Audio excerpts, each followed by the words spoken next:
Bonjour à tous, aujourd'hui nouvelle vidéo et on va parler voyage et surtout matériel photo. Avant toute chose, je vais présenter un peu la chaîne et ce qui va arriver dans les prochains temps.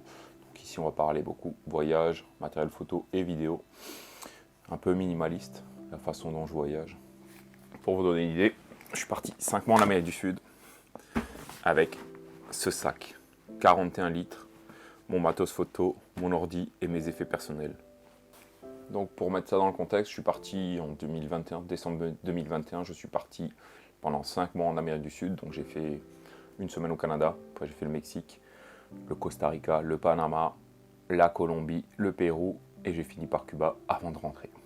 Donc là-dedans, petite housse de vélo étanche que j'accrochais sur le côté de mon sac pour gagner un peu d'espace à l'intérieur. En voyage avec un petit sac, il faut être ingénieux. Donc j'ai aussi un peu aménagé mon sac à l'extérieur, je vous montrerai ça dans une prochaine vidéo si ça vous intéresse. N'hésitez pas à me le dire en commentaire. Tous les liens de ce que je vais présenter seront dans la description.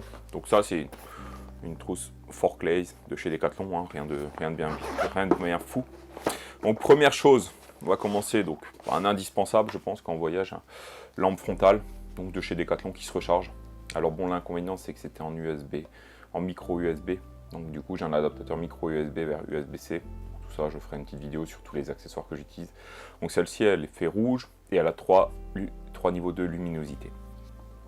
Donc en caméra d'action, je suis parti avec une Osmo Action, premier modèle. Je l'avais acheté en promo, elle était à 200 € je crois. Donc elle fait très bien l'affaire, hein. Vidéo 4K, slow motion, hyperlapse, blablabla. Bon, voilà, je m'en suis servi vraiment que pour faire quelques plans vidéo. Avec ceci, je suis parti avec un petit trépied. Donc voilà, petit trépied sympa, si on veut vlogger, si on veut faire des hyperlapses. Voilà, simple, efficace, hein, et pas cher. Avec ceci, j'ai emmené, donc j'avais un filtre ND CPL, donc vers ND8 et CPL monté sur ma caméra, plus le filtre d'origine si c'était un peu moins lumineux. J'avoue que des fois j'étais un peu limité avec celui-là, j'aurais bien aimé avoir un CPL un peu plus petit. Donc peut-être prochain achat, acheter un kit où j'en ai 4. Et le petit accessoire indispensable si on veut vlogger et parler, hein, c'est un petit adaptateur USB-C qui se branche sur la caméra et il permet d'y connecter un micro en prise jack et en même temps de recharger la caméra. Je vais vous parler d'un autre accessoire de voyage indispensable, donc l'adaptateur de cette prise. Donc le mien, je l'ai acheté sur Amazon, mais j'ai pris un bon quand même, parce que j'ai déjà eu des galères avec une année, je suis parti à Cuba. Et j'ai branché mon ordi et il n'y avait pas de fusible sur l'adaptateur, ça a cramé ma batterie. Donc celui-ci, voilà, vous avez toutes les prises, vous pouvez le changer là. Vous avez différents types. Petit bouton de sécurité pour le refermer. Prise française aussi. Et à l'arrière, vous pouvez y connecter vos câbles. Donc moi j'ai branché mon ordi, l'adaptateur de mon ordinateur. En dessous, vous avez 4 ports USB. Sur le côté, un petit port USB-C. Donc pratique, hein. Je rechargeais mon téléphone avec ça. Ici, je pouvais recharger ma caméra, ma lampe frontale, mes micros. Voilà, indispensable. Prenez-en un bon parce que ça peut vous sauver des batteries. Ensuite, niveau micro. J'ai le micro que je porte sur moi, micro sans fil, micro cravate, le petit adaptateur. Donc ça, c'est l'émetteur. C'est un Synco. Donc j'ai le récepteur sur la caméra. Donc celui-ci c'est un kit, j'ai 2 transmetteurs, un récepteur, mais je suis parti qu'avec un émetteur et un récepteur. Donc si j'avais voulu vlogger à 2, j'aurais dû soit mettre celui-ci pour qu'on puisse parler, soit ça et interchanger à chaque fois le micro ou parler proche l'un de l'autre. Donc ouais, peut-être dans la suite j'emmènerai le deuxième, ça prend pas beaucoup de place, hein. Donc voilà. Et en second micro, j'avais un Boya, c'est un équivalent du Rode, hein, mais en moins cher. Petit micro canon avec sa moumoute pour le son en cas de vent. C'est pratique, hein, on le branche en câble. L'avantage de ça, c'est que ça ne nécessite pas de pile. Donc c'est run and gun. Pas besoin de se dire, oh mince, j'ai pas de batterie comme les autres qui nécessitent d'être rechargés. C'est tout. Bon, le petit câble qui va avec, un jack pour brancher sur la caméra. Tout mon matériel photo, hein, plus ou moins tenait là-dedans. Ce qui me permettait, quand j'arrivais à l'aéroport, de sortir ça. J'avais besoin de le mettre à part de mon sac à dos. Sachant que j'avais pas de bagage en soute, hein, qu'un bagage cabine lors de mon voyage. On va commencer par les filtres. Donc, un filtre ND variable pour la vidéo, même si j'avoue que je ne l'ai pas beaucoup utilisé, hein. J'ai plutôt utilisé mes filtres ND fixes qui sont là. Donc c'est de la marque Gob.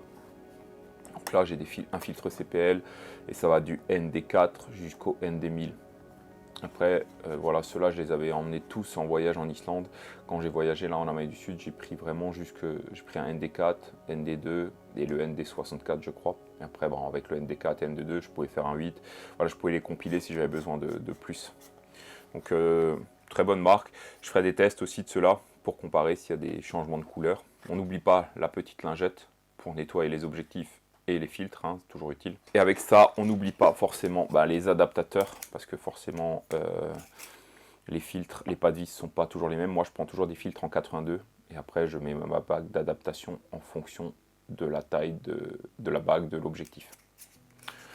Mais ceux-ci, je vais les remplacer par ceux-là.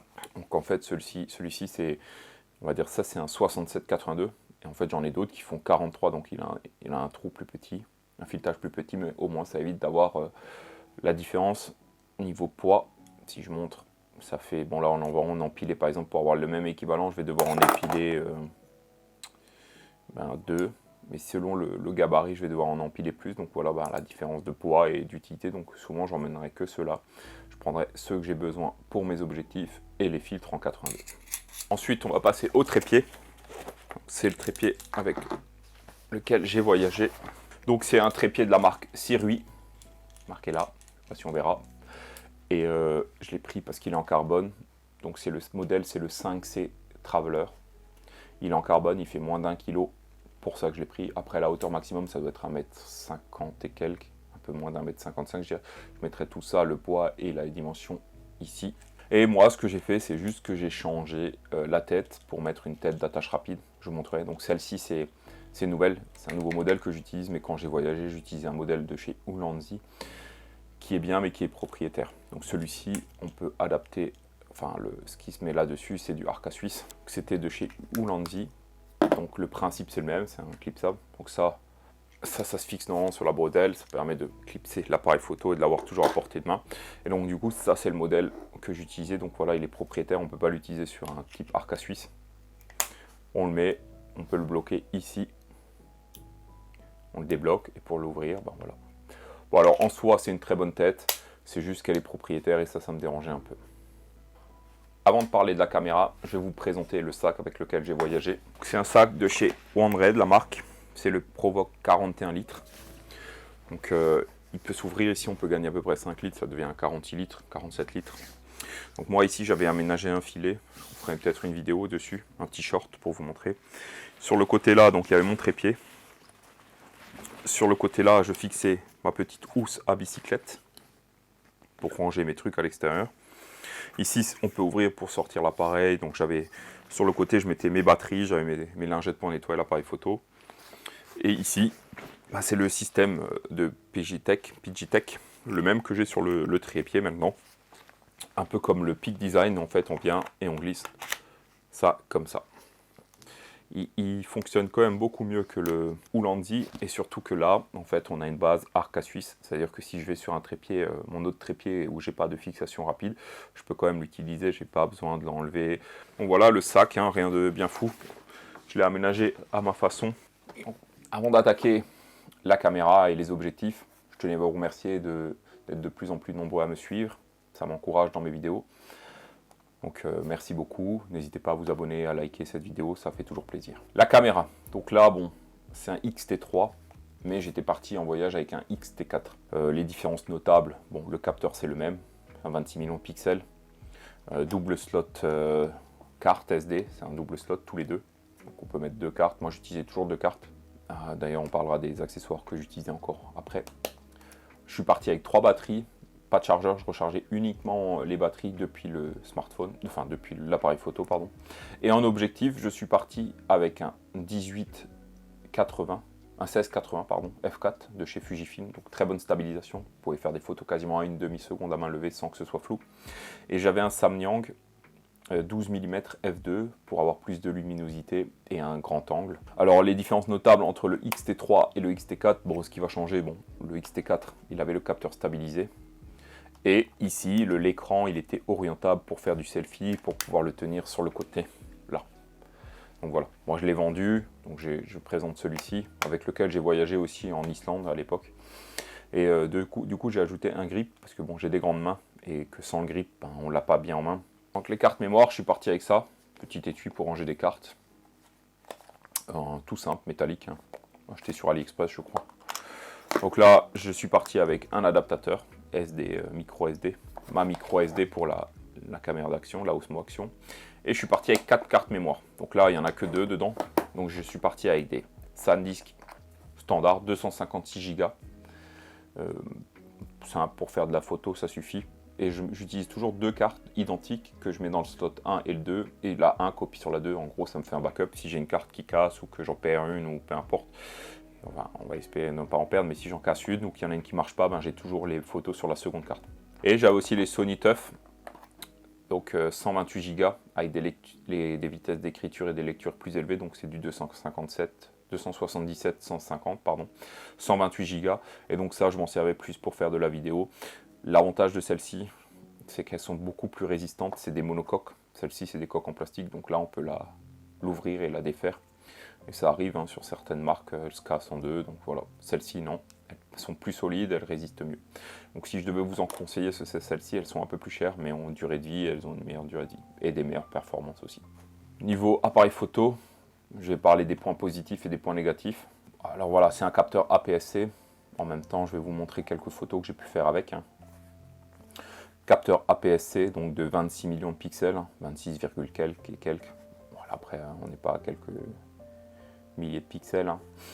Ça fait très bien l'affaire. Alors après, bon, c'est moins bon que certains appareils au niveau autofocus chez Fujifilm sur ces modèles-là, le X-T3, X-T4, mais ça fait très bien l'affaire pour faire des photos de paysages ou de photos de rue, de gens, tant que c'est pas des mouvements où on a besoin d'un tracking vraiment au top, ça suffit.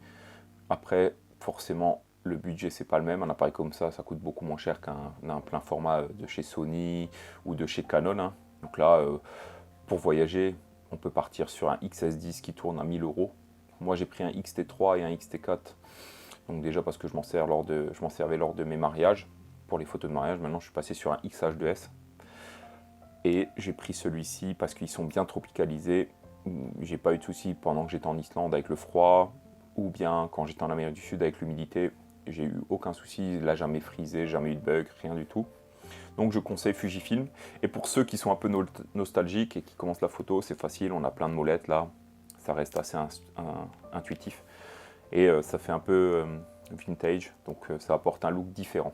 Donc c'est tout pour cette vidéo. Je vous remercie et je vous dis à la prochaine. Ciao.